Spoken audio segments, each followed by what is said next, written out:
이 세상의 업적이나 성취는 영원히 목마르기에 목표를 정해도 늘 목이 마릅니다. 그러나 오늘 1차 전도 여행을 마치는데 오늘 본문 26절에 이 일을 두 사도가 이룬 일이라고 해요. 이걸 완수했다는 뜻이거든요. 그래서 목적을 완수했다는 뜻입니다.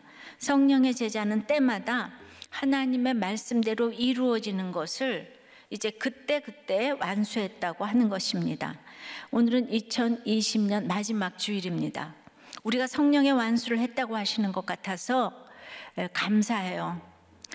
그러나 또 여전히 이루어야 할 성령의 완수에 대해서 생각을 해볼게요. 첫째로 기막힌 시기와 배신을 감당하는 것입니다. 19절이에요. 유대인들이 안디옥과 이고니온에서 와서 무리를 충동하니 그들이 돌로 바울을 쳐서 죽은 줄로 알고 시외로 끌어내치니라. 그래서 안디옥에서 이고니온까지는 180km 정도 되고요. 이고니온에서 루스드라까지는 35km 정도 이제 이렇게 떨어져 있습니다. 이제 일단의 유대주의자들이 시기가 가득해서 자기들이 다 쫓아놓고도 아직 성이 안 풀려가지고 그 루스드라에서 인기가 있다는 얘기를 듣고 그 비시디아 안디옥에서도 그 먼 곳 또 가까운 이고니온에서도 그 바울과 바나바를 쫓아와가지고 그 루스드라 백성을 충동하기 위해서 왔다고 해요. 충동은요, 이 설득인데요. 18절에 그 안진뱅이를 일으킨 그 바나바 바울을 제우스와 헤르메스로 알고 돌진해서 제사까지 지내려고 했잖아요. 근데 겨우 그 무리를 말렸다고 해요. 그랬는데 이제 유대인들의 설득이 얼마나 탁월했는지 그냥 순식간에 바울을 돌로 쳐 죽이려는 폭도로 돌변하게 한 거죠. 유대인의 기막힌 시기고 루스드라의 기막힌 배신인 거예요. 성경은 인간 눈 맞습니다. 그러니 너무 놀라지 말기 바래요. 어떤 시기와 배신을 당해도. 그런데 유대인들이 막상 와보니까 유대인의 회당이 없는 거예요. 그리고 바울과 바나바는 자신들을 섬기겠다는 것을 헛된 일이라고 하면서 창조주 주관자이신 하나님만 섬기라고 그랬으니까 그 말이 지금 틀린 말이 아니잖아요. 그러니까 바울을 유대인의 법으로 죽이기도 지금 어렵죠. 그러면 어떻게 설득했을까요? 그들은 우상 숭배자들이었기에 그 루스드라 이제 무리들이요. 바울과 바나바를 우상처럼 섬기려고 했지요. 그러니까 그 기저에는 기복이 이렇게 꽉 차 있는 거예요. 그런데 바울 복음을 듣고 하나님을 섬긴다면 그 당시 서교 총독의 옆에 있던 사신 그 엘루마, 점쳐주던 엘루마처럼 또 이제 돈으로 이 성령을 살려고 했던 시몬처럼 점을 쳐주고 우상 숭배를 벌어들이는 무슨 이런 헌금이나 재물 판매 등으로 살아가는 그들에게 너희 이제 망한다. 우리가 항상 끝에 보면요, 돈이 있어요. 이 세상은 악하고 음란하기에 나의 이권과 정욕에 눈이 멀면 여러분들 살려두질 않아요. 뭐 기업도 다 살려두질 않죠. 그래서 이 세상 사람들이 아무리 달콤한 말을 해도 사람은 전적으로 부패했기에 그냥 자기의 이해타산이 걸리면 이제 폭도로 돌변하는 것을 알아야 합니다. 당장 목구멍이 포도청이어도 배반을 하고 다른 여자가 눈에 들어와도 그냥 이제 그야말로 폭도로 변합니다. 사탄은 못된 열심으로 끊임없이 밀가 부르듯이 주의 제자가 되지 못하게 흔들어 댑니다. 시기와 박해가 모습을 이렇게 달리해서 온다는 것이 믿어지세요? 우리가 비시디아 안디옥의 설교가 끝나고 나서 시기와 반박과 비방과 악감과 돌로 침해서 이젠 배신해서 돌로 죽임까지 끝없이 이런 모습이 오는 거예요. 주님은요, 주의를 하는 이 바울에게 이런 일을 당하지 않게 하실 수 있어요. 돌로 침을 당하지 않게 할 수 있어요. 그러나 다윗이 15광야를 이렇게 지나게 하신 것처럼 바울에게도 이 모든 광야를 건너가게 하십니다. 지독한 시기를 당하게 하십니다. 그것도 같은 부류, 같은 교회를 다니는 사람들 가운데서 늘 나타날 수 있다는 것을 이렇게 미리 예방주사를 맞고 가면 그것이 성령의 완수입니다. 정말 신앙은요, 버티는 것이 실력이에요. 말이 안 되는 사람이 집집마다 회사마다 있지요. 시기와 그러나 배신이 끝나지 않는다는 것을 알게 되면 오늘을 잘 살게 되는 거예요. 그것이 성령의 완수입니다. 그래서 하루 내일 일은 몰라요. 하루하루 살아요는 언제 어디서나 정답입니다. 적용해 보세요. 은혜를 입고도 하루아침에 배신한 적이 있습니까? 사장에게 월급도 받으며 은혜를 입었는데 이제 배신할 생각을 했다는 집사님 나눔이에요. 지금 직장에 오기 전에 이제 근무를 했던 회사의 사장님은 일벌레고 일중독자여서 직원들이 잠깐도 쉬는 꼴을 못 보는 분이었어요. 게다가 야근을 하면 새벽 2시까지 이렇게 하고, 당시 제가 부목자로 섬기면서 이제 말씀의 은혜 가운데 있었지만 제 인내에도 한계가 와서 어느 날에 그 사장을 CCTV가 없는 창고 구석으로 데려가서 사정없이 때리고 너 인생 그렇게 살지 마 하고 사표 쓰고 나올 계획을 세웠답니다. 하지만 그 주에 선포된 말씀 욥기 23장 10절 내가 가는 길을 그가 아시나니 그가 나를 달려 하신 후에는 내가 순금같이 되어 나오리라의 말씀이 저를 인내케 하여서 그 계획을 접고 이제 순종하기로 다시 결단하며 그 회사에서 2년 4개월을 더 훈련을 받고 이렇게 참는 과정을 거치니까 지금의 최상의 직장으로 인도함을 받아가지고 말씀과 기도도 하지만은 일하고 소득도 취하는, 그리고 내 업무에 아무런 간섭도 받지 않는 이런 그 복락을 허락하셨어요. 예, 이제 오죽하면 제가 그 월급 받는 사장의 자리에 있다고 하겠습니까? 그러니까 마음대로 한다는 아마 이런 뜻인 것 같아요. 저를 만지시고 참게 하신 주님을 찬양합니다. 예, 이분 정말 사장님한테 감사하셔야 될 것 같아요. 돈도 주고 훈련도 시켜주시고, 하나님을 그래도 배신하지 않으시고 성령에 완수하셨네요. 예, 그때 사장 때려줬으면 어떻게 될 뻔했어요. 아유 정말, 예, 우리가 다 그러죠. 각 그냥 지금 집에서 회사에서 사정없이 때려주고 싶은 사람이 너무 많죠. 예, 제가 대신 다 때려 드릴 테니까 여러분들은 그냥 배신하지 마세요.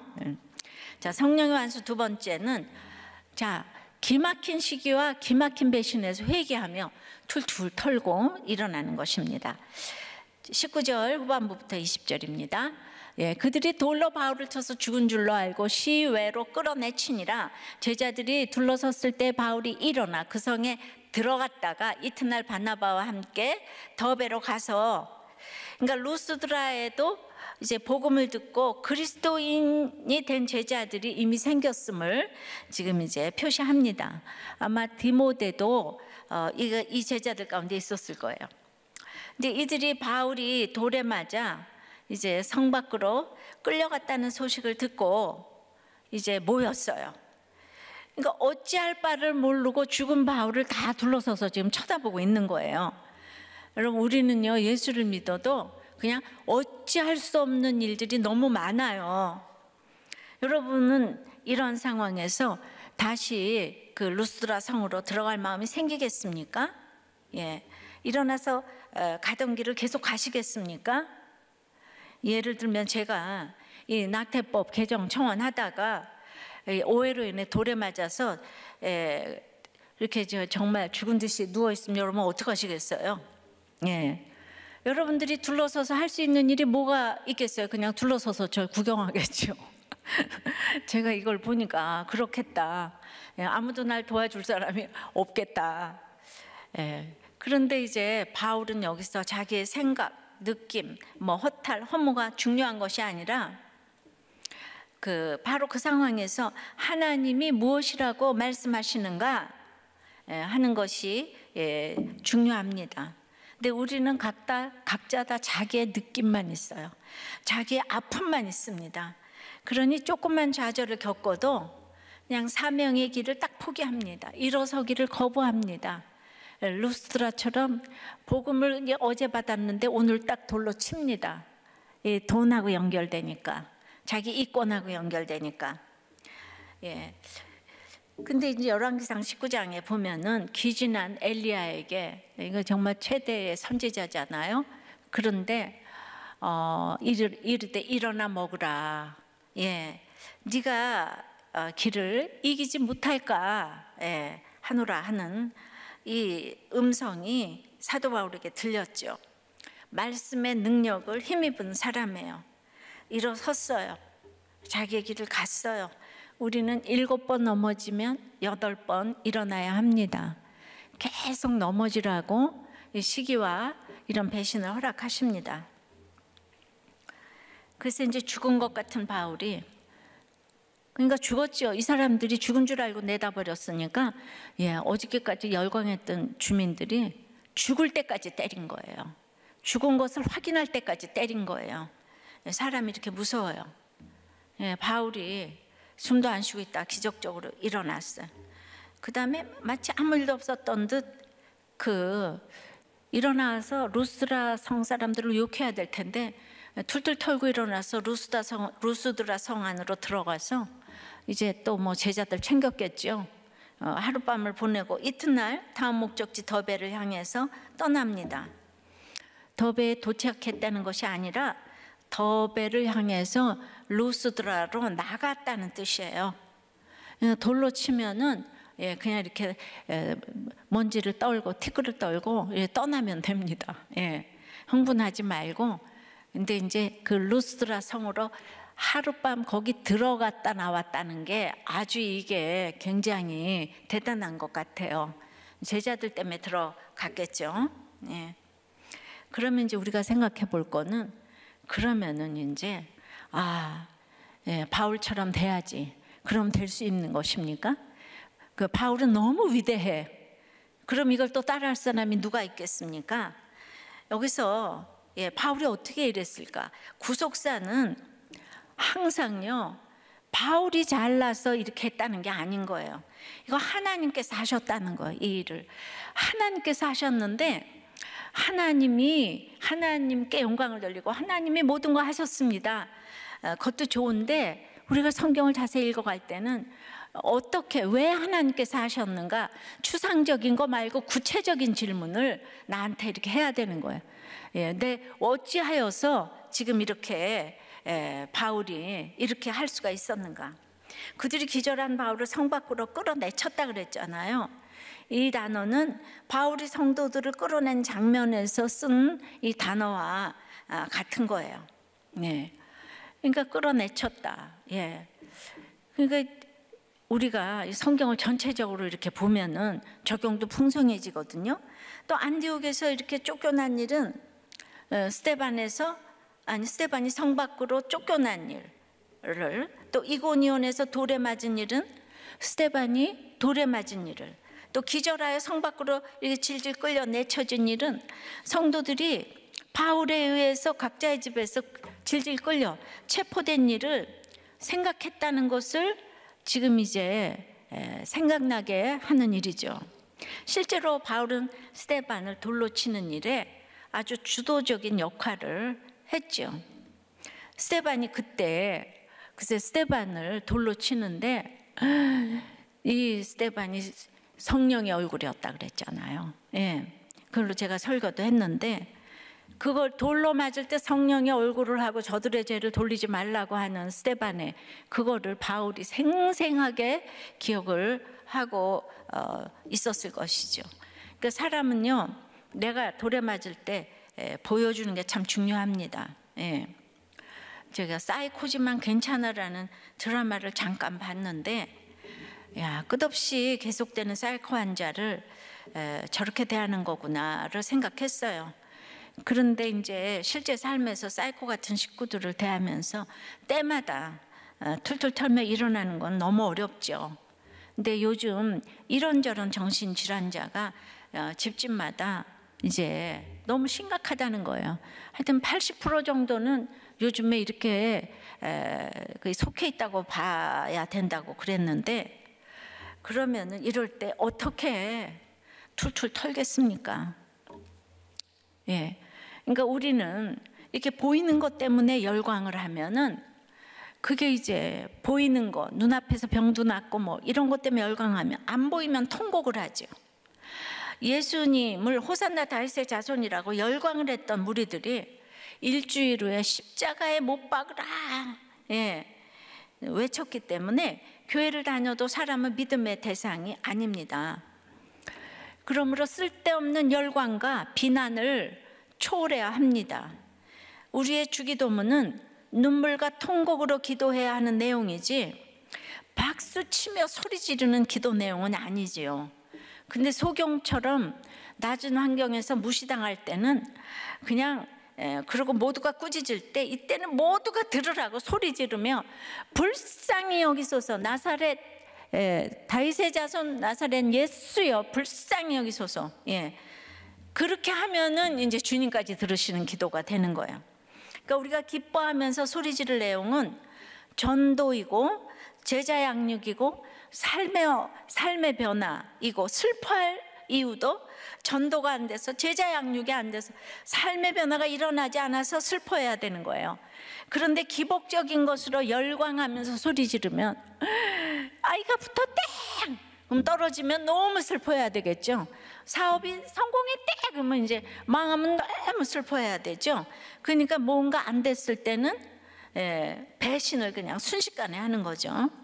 바울은 쓸데없는 열광에 옷을 찢으며 패스했기에 돌로 치는 배반에도 후를 털고 떠날 수가 있는 거예요. 이것이 성령의 완수입니다. 적용해 보세요. 여러분은 배반당해서 지금 죽어 있습니까?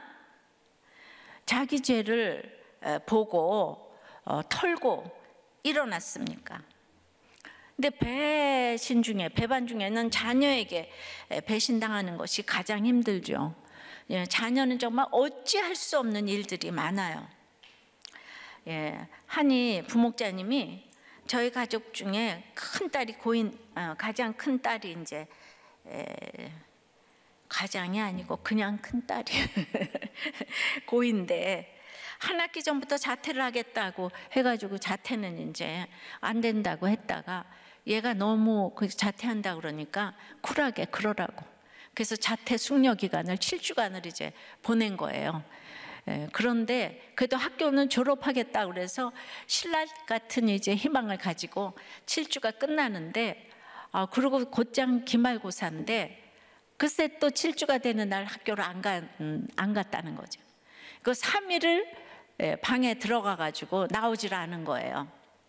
이러니까 뭐 이제 별 생각을 이제 3일 동안 다 했다는 거예요. 나쁜 생각을 하는 것은 아닌지. 그런데 그 주일인 지난 주일 아침에 나와서 식사도 하고 온라인 예배를 같이 드리게 되었는데 딸아이가 처음 나와서 저에게 하는 말이, 아빠는 내가 방에서 3일 동안 있었을 때 어떤 말씀으로 지냈어요?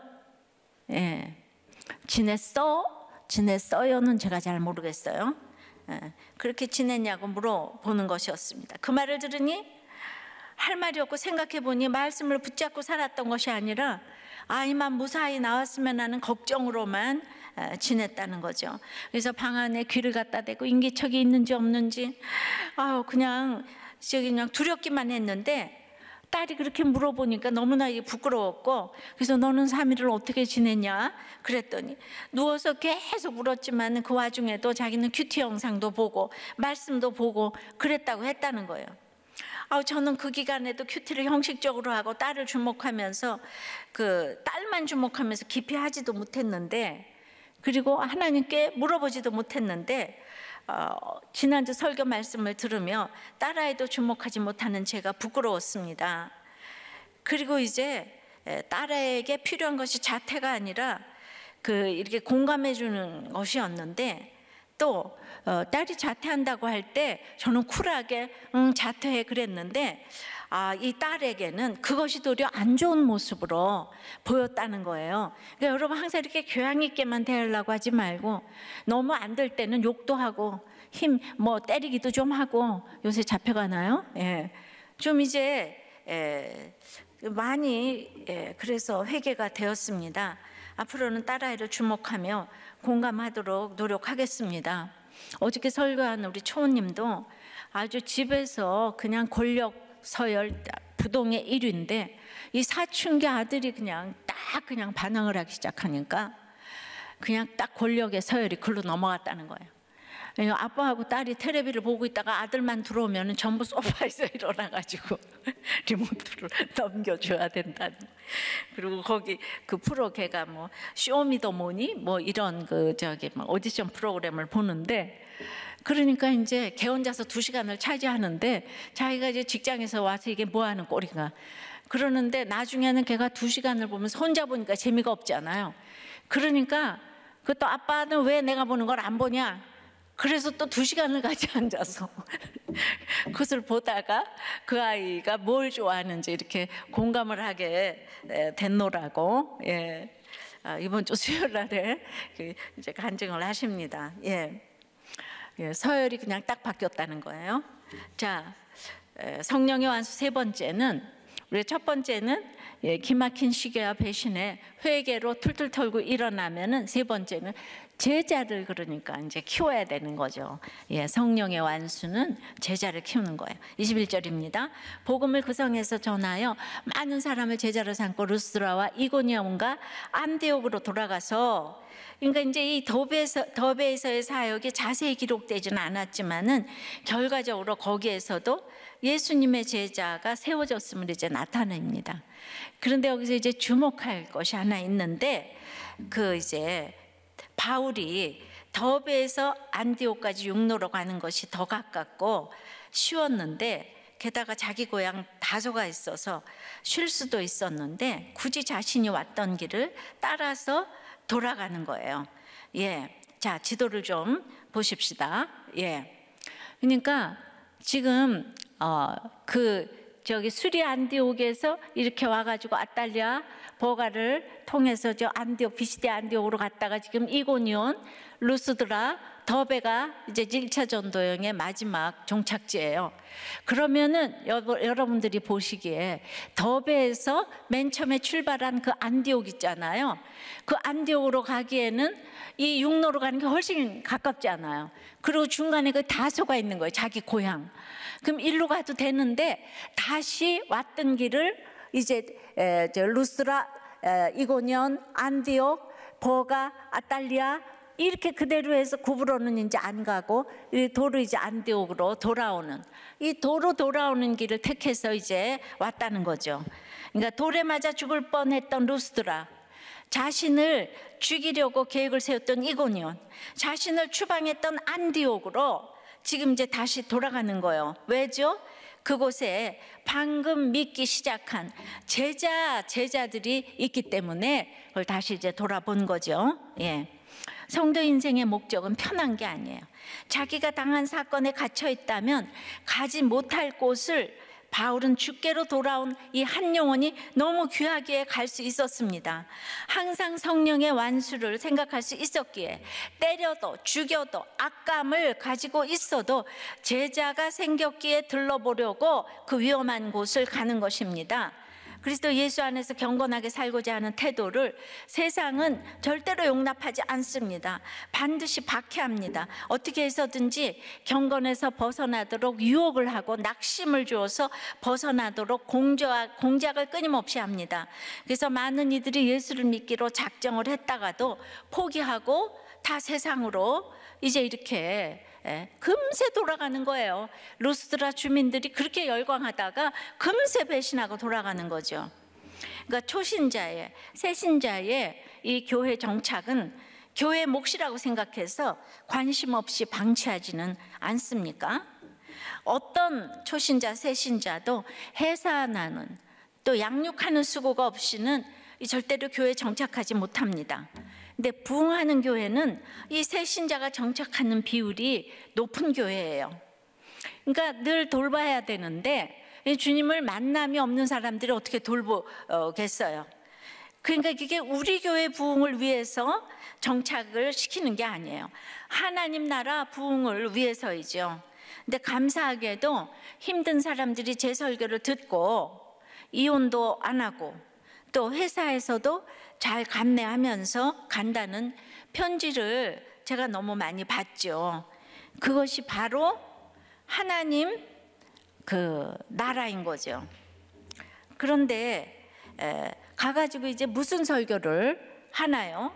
22절에 제자들이 마음을 굳게 하여 이 믿음에 머물러 있으라 권하고, 또 우리가 하나님 나라에 들어가려면 많은 환난을 겪어야 할 것이라고 하면서 무장을 지금 시키는 거예요.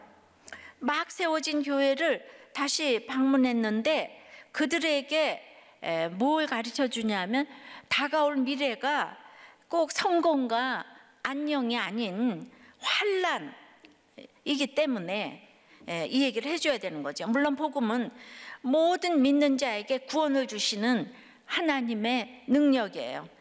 그러나 악하고 음란한 이 땅에서 구원의 여정을 가고 있는 우리에게는 많은 환난이 있을 수밖에 없기 때문에 복음은 또한 장차 받을 환난입니다. 그러니까 이 둘은 떨어질 수 없는 하나예요. 환난이라는 것은 짓눌림을 당하는 듯한 압박이나 옥죄는 듯한 고통을 말해요. 환난이 쉬우면 누가 환난이라 그러겠어요. 막 옥죄는 거예요. 막 그냥 짓눌림을 지금 당하는 거예요. 집에서나 회사에서나 인간관계에서 막 옥죄는 거예요. 숨이 안 쉬어지는 거예요. 근데 이거를 겪어야, 통과해야 이 하나님 나라에 들어간다는 거죠. 그러니까 이 환난이라는 건 각자에 맞게 주셨어요. 내 환난, 네 환난이 달라요. 그런데 그 환난을 통해서 내 환난으로 다른 사람들을 제자로 또 주님께로 이끄는 거예요. 근데 그걸 비교하면 안 되는 거죠.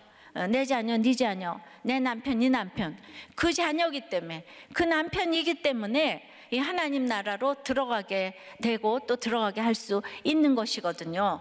그러니까 이 환난을 잘 통과하려면은 믿음에 머물러 있어야 되고, 그러려면 제자가 돼야 되고, 그리고 내가 제자가 되면 제자를 키워내야 되는 거예요. 그러니까 이제 바울이 돌아가면서 지금 이제 순회를 하면서 다시 이렇게 독려하는 것은 이 하나님 나라가 계속 흥황해 가기 위해서 이제 일꾼들을 세워야 되잖아요. 그러니까 이제 제자를 세우려 지금 이제 순회를 한 거죠. 제가 이제 정말 요새 유튜브가 이렇게 활성화되다 보니까 우리 평원님이 다른 교회에서 하신 간증들이 올라왔더라고요. 그래서 이제 들었어요. 저보다도 뭐 미모도 참 훌륭하시고 더 잘하시더라고요. 그래서 목장과 초원과 평원이 어떻게 이루어지는지를 이제 설명을 하시는데, 이분은 평원이니까 내가 이제 아줌마처럼 보여도 지금 내가 55개 목장을 담당하고 목원은 500명이라고 웬만한 교회 목사 같지 않습니까? 그러면서 간증을 하셨어요. 목장 편성할 때 이제 성도에 대해서 부목사님이 딱 물어보면 컴퓨터도 못하지만은 그냥 잘 나온다는 거예요. 그러면 부목사님들이 너무 놀란다고. 그래서 그 성도 한 사람 한 사람을 살리기 위해서 각자의 고난을 약재료로 삼아 한 사람 한 사람에 대해서 관심을 가지고 있었기 때문에 그냥 묻기만 하면 척척 나온다는 것이죠. 지금도 그래서 뭐 남편이 바람 피웠어요, 아내가 바람 났어요 하면 이 전공 과목의 평초님들 뭐 목자님들에게 연락하면 즉시 연락이 되잖아요. 그래서 그냥 목장 얘기를 잘 그렇게 하시더니만, 그 다음에 이 교양 있는 양 차원님이 그냥 이 남편이 바람을 이제 4번이나 피고 그냥 아이도 낳았다 이러면서 그런데 그 남편이 그냥 우리 의료원장이다 이러면서 우리 남편도 여기 같이 왔다 막 소개도 하면서 그냥 보통 교회에서 너무 놀라지 않았을까요?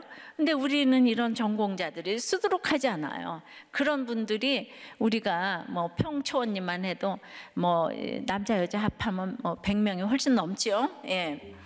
그러니까 우리들 교회가 제자를 참 잘 키웠구나 하면서 이 너무 성령의 완수를 했구나 싶더라고요. 바로 나의 환난은 이렇게 제자를 키워내는 일에 쓰라고. 그러니까 이거 가지고 뭐 설왕설래 뭐 말들을 많이 하지만 이 성경에 다 나와 있는 얘기인데요. 유다도 다말 얘기를 오픈을 했고 다윗도 다 오픈을 해놨고 15광야 얘기를 바세바 얘기부터 뭐 이런 뭐 여리고 기생 라합 얘기부터 그랬는데 이게 너무 성경적인 거예요. 자, 적용해 보세요. 여러분의 환난으로 한 사람이라도 전도했습니까? 그래서 그 환난으로 제자가 키워졌습니까? 예. 아직도 환난 속에서 환난만 바라보고 있으세요. 예. 정말 시간 낭비하시면 이제 안 되는데요. 예. 그래서 이제 오늘 그 성령의 완수 뭐라고요? 기막힌 시기와 배신에 회개를 하고 툴툴 털고 일어나면은 이제 제자가 키워지고 제자를 키워야 되고 그 모든 것의 결론은 네 번째 교회를 세워야 되는 거예요. 교회를 세워야 되는 거예요. 그러니까 교회를 해치는 그 어떤 것도 하나님이 허락하지 않으시고 하나님이 기뻐하지 않으세요. 교회를 세워야 합니다. 23절이에요. 각 교회에서 장로들을 택하여 금식 기도하며 그들이 믿는 주께 그들을 위탁하고 이제 영적 지도자를 세워서 교회 공동체가 장차 있을 환난 가운데 질서 있게 유지될 수 있도록 지금 이제 해야 되잖아요. 그러니까 예루살렘 교회에서 그랬듯 장로의 기본적인 역할은 분별과 결정이에요. 예. 그러니까 근데 여기서 제일 중요한 결정의 지도자의 자격은 오늘 보니까 그들이 믿는 주께, 그러니까 그들이 믿음이 있는 거예요. 예. 정말 이거를 바나바와 바울이 분별해내는 거죠. 그러니까 믿음이 있는가, 이 스펙이 아니고 뭐 예루살렘 교회 출신이다 이딴 게 필요 없고 믿음이 있는가. 그들이 믿는 주께 그들을 위탁했다 그러잖아요. 그러니까 성품으로 스펙으로 지도자를 택했다가는 이제 큰일 나는 거죠. 그러니까 믿음으로 택해야 공동체를 위한 분별과 결정을 잘할 수 있다고요. 그러니까 주님을 향한 믿음은 다름 아닌 내 생각을 버리고 오늘 주신 말씀대로 순종하고 결정하는 태도로 나타나는 거죠. 이게 가장 중요한 자격입니다. 그런데 이렇게 나의 카리스마로, 나의 실력으로, 나의 경영학 지식으로, 나의 법 지식으로 모든 걸 결정하면 이게 지도자의 독단이 되는 거죠. 그래서 결국 그 독단은 스스로를 소외시키는 지혜 없는 행동을 하는 거예요. 예. 그러니까 성경은 경영학 교과서인 거예요. 성경은 모든 이 법지식의 맨 최고를 이제 정말 뭐라고 얘기하죠?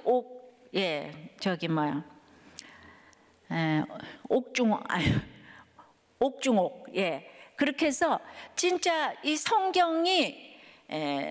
성경을 믿고 성경대로 결정하고 그 믿음대로 말씀대로 순종하는 태도로 있는 지도자 한 사람이 그 교회를 살리는 거예요.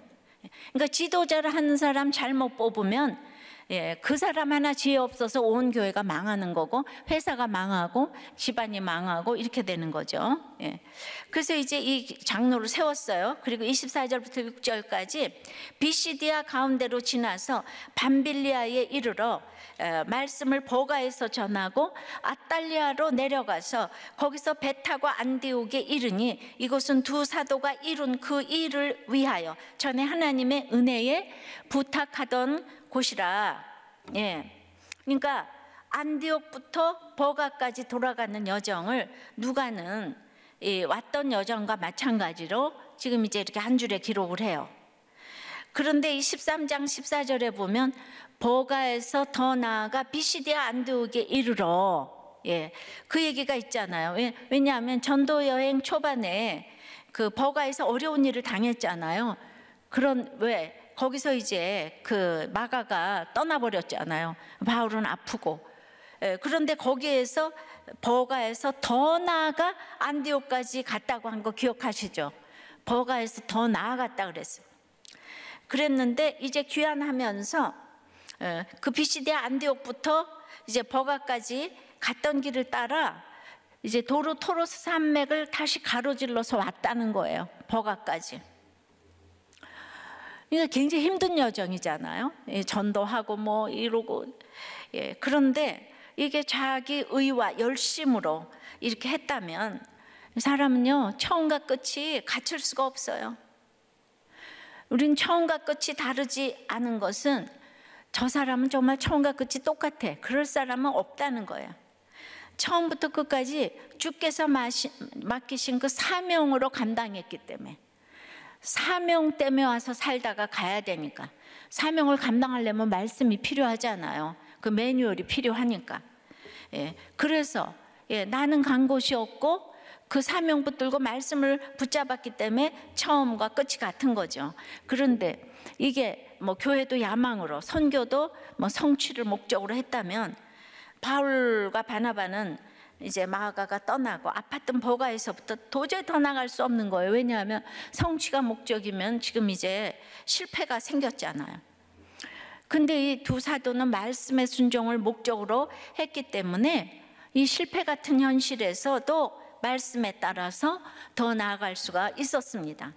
고난 가운데로 지나면 모든 여정을 다 마치고, 이 바울의 이제 모교회는 예루살렘 교회였지만은 이제 파송해준 안디옥 교회로 돌아갈 수 있었어요. 그래도 예루살렘 교회는 뭐 별로 반겨줄 사람이 없으니까 안 가는 거죠, 뭐. 그렇기 때문에 누가는 이 모든 일을 다 완수하고 안디옥 교회가 그들을 하나님의 은혜에 부탁했다고 전합니다. 안디옥 교회의 기도로 말미암아 우리가 이렇게 선교를 했다고 이렇게 얘기를 하는 거예요. 그러니까 나는 할 수 없다는 고백이 날마다 있어야 성취가 아닌 순종을 할 수가 있는 거예요. 그리고 그 순종만이 하나님의 뜻을 이루는, 성령의 완수를 할 수 있는 길인 거죠. 그러나 사람들은 처음과 끝이 다를 수밖에 없어요. 왜죠? 사람이니까요. 사람은 그러니까 믿음의 대상이 아니라고요. 그러니까 자꾸 이렇게 저렇게 합리화시키지 말라고요. 불신교로는 안 된다고요. 불신자에게 뭘 기대하지 말아요. 그런데도 우린 자꾸 이렇게 저 사람은 믿을 사람이야. 믿을 사람이 없다고요. 오늘 루스드라 주민들이 하루아침에 그렇게 열광하다가 돌로 치는 거 봤죠? 그건 언제 나타나나? 이해 타산이 걸리면 딱 나타나는 거예요. 그러니까 말씀에 의지하면은 이 말씀이 내가 읽는 게 아니고 말씀이 나를 읽고 지나가기 때문에 처음과 끝이 같게 해주시는 거예요. 생각해 보면 지난 30 몇 년 동안 제가 얼마나 수많은 설교와 간증과 또 수많은 사람을 만났겠습니까? 근데 제가 말씀 없이 만났다면은 다들 인간의 생각으로 말을 했을 테니까 전부 시건만 했을 것 같아요. 예전과 지금의 말이 다르다고, 제 말이 앞뒤가 안 맞는다고, 그 여기저기서 저를 막 고발했을 것 같아요. 달라졌다고. 근데 이제 한마디 한마디가 내 자신을 세우는 말이 아니라 교회를 세우는 말로 하려고 그렇게 한 것은 제가 구속사를 그때도 깨달았기 때문에, 구속사의 말씀이 바로 교회를 세우는 말씀이기 때문에 이제 그런 것이고, 그래서 우리들 교회 성도들이 비교적 회사에서나 가정에서 신뢰를 얻는 이유가 이렇게 처음과 끝이 이제 같기 때문이라고 생각을 합니다. 그래서 큐티 사역을 위해서 절을 있잖아요. 정말 그 이사를 안 가고 40년을 이렇게 같은 자리에서 살게 했는데 10년이면 강산도 변한다고 하죠. 강산이 4번 변했네요. 그러면 저의 미주알 고주알이 다 드러나겠죠. 제가 어떻게 살았는지 뭐 숟가락까지 다 알고 있는 분들이 이제 이렇게 많다는 뜻이죠. 그러니 바울과 바나바는 안디옥 교회가 맡긴 선교를 완수했지만 이 완수는 그들이 스스로 이룬 성취가 아니라는 거예요. 하나님이 약속하신 말씀을 채운 순종이라는 거예요. 이게 중요해요. 말씀을 채운 순종, fulfill의 순종이라는 거예요. 그냥 맨날 말씀만 생각하고 잘나서가 아니라 그냥 말씀대로 하는 거죠. 그러니까 처음 버가에 도착했을 때 병으로 복음을 전하지 못한 바울은 버가가 굉장히 걸렸던 것 같아요. 그래서 돌아오는 길에 버가에서 말씀을 전했어요. 바울은 이제 복음의 빚진 자처럼 기회가 있으면 툭 칠 때마다 이렇게 복음을 전했어요. 이 툭 치는 바울도, 툭 치면 복음이 나오는 천하의 바울도, 그러나 아탈리아는 여전히 너무 화려한지 그냥 지나쳤습니다. 이렇게 갈 때도 올 때도 대사도 바울을 계속 지나치게 하는 아탈리아도 이 세상에 있어요. 정말 우리 옆에 아탈리아 같은 사람이 누군가, 나는 아탈리아 같은 사람이 아닌가 좀 생각을 해봐야 돼요. 27절에 그들이 이르러 교회를 모아 하나님이 함께 행하신 모든 일과 이방인들에게 믿음의 문을 여신 것을 보고하고, 지금 이제 선교 보고를 하잖아요. 그런데 이방 세계의 전도의 문이 열렸지만 사실 그들 앞에는 엄청난 시련이 기다리고 있었잖아요. 그런데 지금까지 고생한 얘기를 우리가 다 들었지만은 그 고생한 얘기만 보고하는 거를 더 객관적인 보고라고 할 수는 없는 거예요. 그런 사람들이 이게 사실인데, 그날 바울은 믿음의 문을 여셨다고 보고를 했습니다. 지나고 보면은요, 바울에게는 그 많은 환난은 문제가 되지 않았어요. 그래서 그걸 일부러 이렇게 강조해서 말하지 않아요. 왜입니까? 한번 열린 이방의 문은 이제 열면 닫을 자가 없어요. 지금까지 닫혀 있다가 그걸 열은 분이 주님이에요. 바울이 연 게 아니에요. 주님이 열었기 때문에 지금 뭐 그 유대인 사단의 이 방해를 미주알 고주알 얘기할 게 별로 없어요. 그래서 우리가 보고도 이렇게 선교 보고 무슨 보고도 말씀과 믿음에 근거해서 이렇게 구속사적으로 보고를 해야 되는 거예요. 모든 공을 하나님께 돌리는 거예요. 이해하세요? 이방인이 하나님이 닫으셨어요. 하나님이 여셨어요. 근데 거기 내가 들어갈 자리가 어디 있어요? 하나님이 다 하셨는데 내가 선교하고 내가 전도했어요? 그러니까 모든 공을 하나님께 돌립니다. 그렇다고 모든 공을 하나님께 돌린다고 입으로만 영광 돌리면 안 되고요. 그래서 보고할 때는 이렇게 끝없는 자기 자랑과 특별히 내가 너무 힘들었다고 이 동정의 보고는 경계해야 합니다. 그래서 이 수많은 공로와 수고 앞에서 바울과 바나바는 그 초심을 잃지 않았습니다. 왜냐하면 하나님이 그들과 함께 행하신 모든 일이라고 했기 때문에. 이것은 신인 협력적인 것이라기보다 우리의 생각과 의지와 감정과 성품과 재능과 환경 등 이거를 있는 그대로 다 받아주셨어요. 그런데 허물과 약점에도 불구하고 우리와 함께 일하셨다는 거예요. 그러니까 이거는 바울의 고백으로 하면 바울의 이 허물에도 불구하고 하나님이 함께 행하셨다고 진심으로 고백한 거예요. 한마디로 구원의 사명은 100% 하나님의 일인 동시에 100% 우리의 일이고, 또 성령님은 우리를 사용하시는 것이 아니라 우리와 동력하심이기 때문에 이것은 성령의 동력이고, 그래서 성령 행전이 곧 사도 행전이 되는 것입니다. 나타낸 열매는 전적으로 하나님이 하신 것이라는 것이고요. 그래서 우리는 성령의 완수를 할 때 이렇게 보고를 말씀대로 믿음대로 구속사적으로 이렇게 해야 될 말과 안 해야 될 말을 하나님의 관점에서 보고를 해야 되는 거예요. 간증도 하나님의 관점에서 해야 되는 거예요. 28절에 제자들과 함께 오래 있으니라.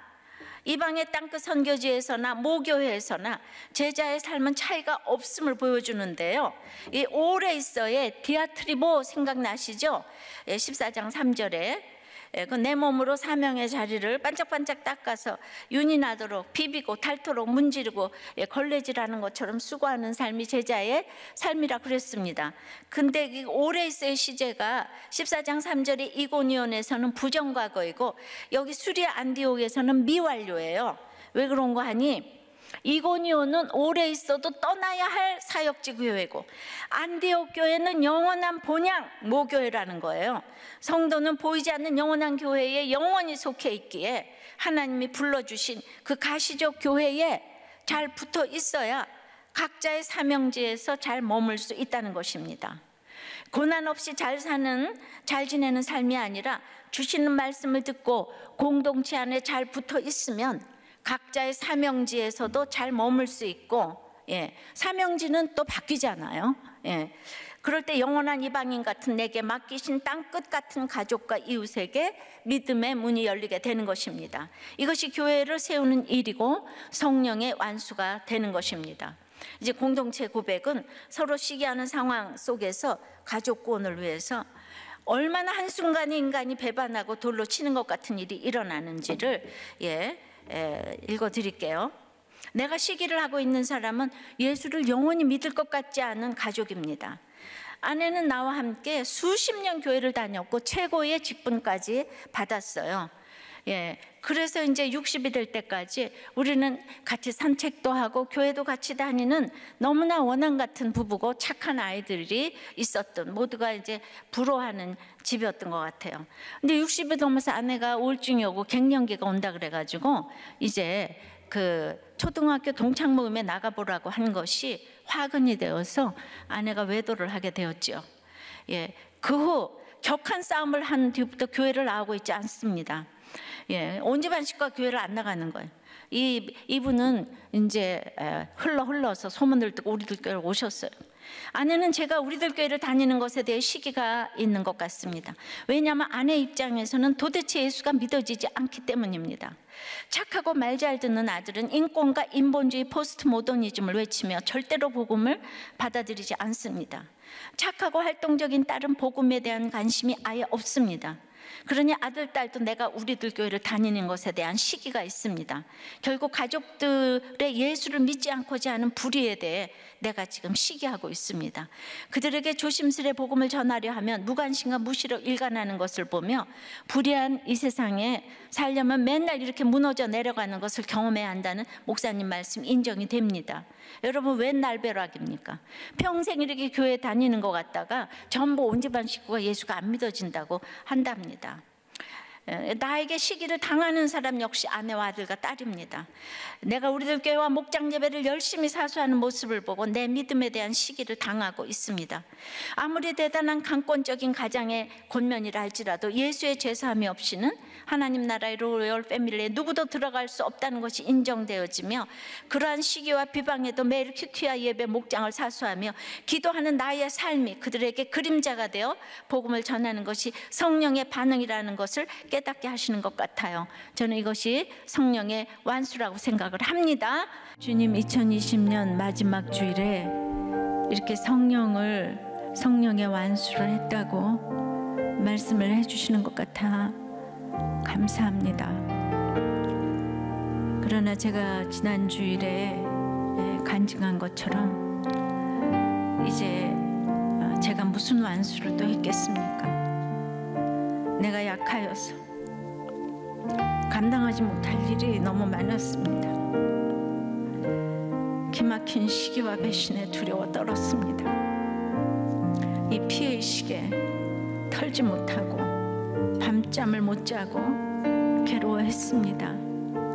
그러므로 저에게 책임을 물으셔서 이제 암도 왔다고 생각이 됩니다.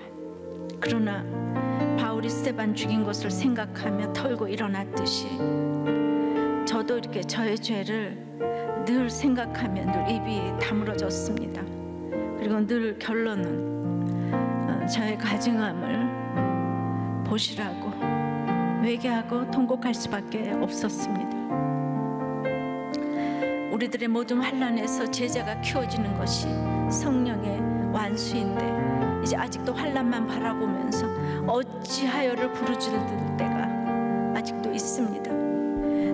끝이 같아야 하지만 아직도 주님의 기대에 한참 못 미치고 있는 저를 그럼에도 하나님께서 함께 행하시고 성령이 동력해 주셔서 허물 많고 약점 많은 저를 여기까지 오게 하셨습니다. 주님 불쌍히 여겨 주시옵시고 더욱더 교회를 세우는 말과 삶이 될 수 있도록 주님 역사하여 주시옵소서. 주님, 어젯밤 11시에 낙태법 개정 청원 10만 명을 채웠습니다. 감사합니다. 이제 사명의 개정 입법위원이 이 일에 동참하기를 소원합니다. 그래서 진정한 성령의 완수를 이룰 수 있도록 끝까지 주님 인도하여 주시옵소서. 예수 그리스도 이름으로 기도드리옵나이다. 아멘.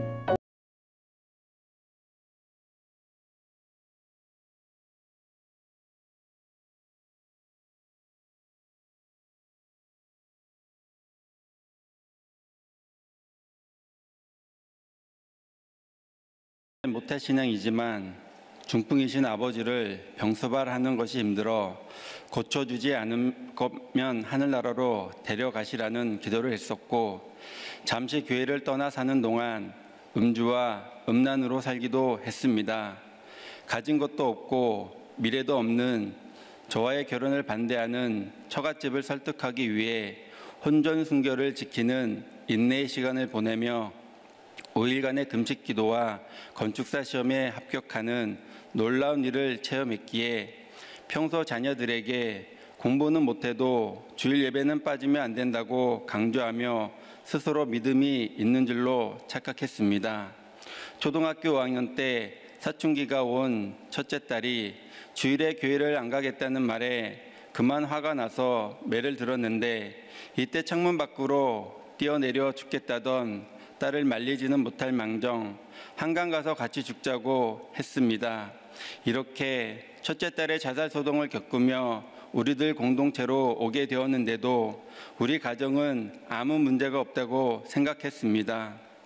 그러나 목자님이 집사님은 믿음이 아닌 성품으로 순종하는 것이라며 자녀와 아내에 대한 공감 능력이 전혀 없다고 하시면서 청소년부 교사를 해보라고 하셨습니다. 하지만 교사를 하면서도 매주 간식을 사주는 것으로 괜찮은 셈인 척하며 정작 중등부에 같이 다니던 두 딸에게는 소홀히 해서 아빠는 우리 마음을 너무 모른다는 말을 듣기도 했습니다. 어느 날 첫째 딸이 과외를 안 가고 어두컴컴한 방 한 구석에서 몸을 숨기고 있는 모습을 보고 너무 마음이 아팠지만 저는 무엇을 어떻게 해야 할지 몰랐고 저의 죄도 보지 못하는 무능한 아빠였습니다. 딸이 고등학교 2학년 중간고사 기간에 학업과 학교 생활의 어려움을 호소하며 자퇴 이야기를 꺼냈습니다. 잦은 결석과 함께 자신은 아무것도 할 수 없다며 왜 살아야 하는지 모르겠다고 빨리 죽고 싶다고 했습니다. 그래서 우리 교회는 이혼과 자퇴는 절대 하지 말라고 하니 그냥 졸업만 하라고 했는데도 결국 6주간의 자퇴 숙려 기간을 신청했습니다.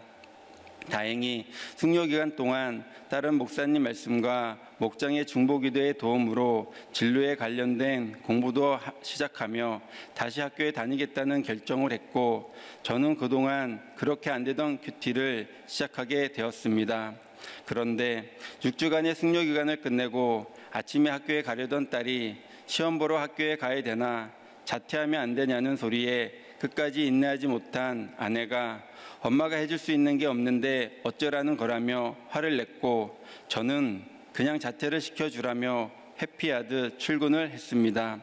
학교를 간다 해도 앞으로 이런 상황이 계속될 것 같았고, 또 딸이 원하는 대로 해주면 해결된다고 생각했기에 쿨한 척 했는데 그 후 딸은 3일 동안 방에서 문을 잠그고 나오지 않았습니다. 언제 나올지 모를 3일 동안 저는 새벽녘에 딸이 나와서 음식을 챙겨 먹었는지, 방 안에 인기척은 있는지 문에 귀를 대고 생사를 확인하면서 딸의 안위만을 걱정했습니다. 그러다 4일째가 되는 주일 아침에 딸은 얼굴을 볼 수 없게 선글라스와 마스크로 얼굴을 가리고 방문을 열고 나왔습니다. 그리고 저를 보자마자 아빠는 내가 3일 동안 방에서 안 나오고 있을 때 무슨 말씀으로 회개했냐고 물어보는데 어안이 벙벙했습니다. 당황한 저는 네가 무사히 나오기만을 기도했다며 너는 어떻게 지냈냐고 물어보니 3일 동안 누워서 많이 울고 매일 큐티하고 새벽 큐티 영상도 들었다고 합니다. 그날 주일 말씀에 한계 상황에 있는 한 사람을 주목하고 하나님을 주목하라고 하셨는데 저는 걱정하느라 딸도 하나님도 주목하지 못했습니다. 성령의 완수를 위해 기막힌 시기와 배신해서 자기 죄를 보고 회개하고 툴툴 털고 일어나야 된다고 하셨는데 저는 딸의 입장에서 무엇이 힘들고 어떻게 위로해야 되는지 묵상하지 않고 자녀의 배신만 묵상하며 문제 해결만 바라는 무심하고 공감 못하고 회피하는 이기적인 아빠였습니다. 힘든 이야기를 들려주는 것이 최고의 실력이라고 하시는데 가족의 이야기에 귀 기울이지 못했습니다. 올해는 가정과 목장에서 힘든 나눔을 들으며 성령의 완수를 하는 제자 되기를 원합니다. 아직 환경은 그대로지만 보석 같은 딸을 통해 깨우쳐 주시고 믿음 있는 줄로 착각하는 저를 제자로 키워주시는 하나님 감사합니다. 새해 첫 주 예배에 부족한 저를 세워주신 목사님 감사합니다.